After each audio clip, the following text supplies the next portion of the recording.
Took everything down yesterday and sanded out the cedar.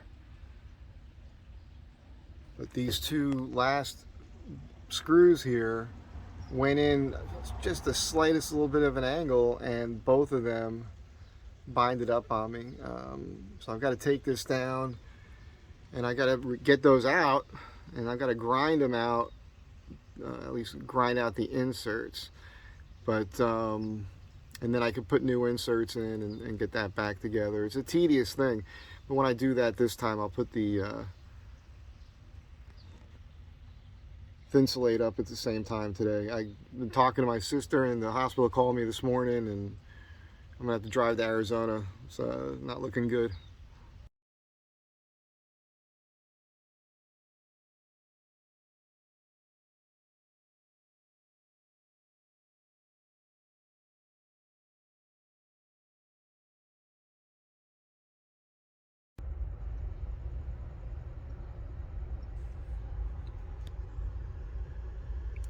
I did get these two fixed. I took everything down. I ground out the inserts, put new ones in with a little JB weld, and yeah, looks real good.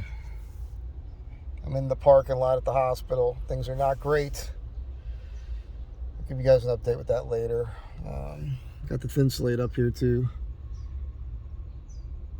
So just figured I'd show this off real quick, and like I said, you guys will get an update on the mom situation.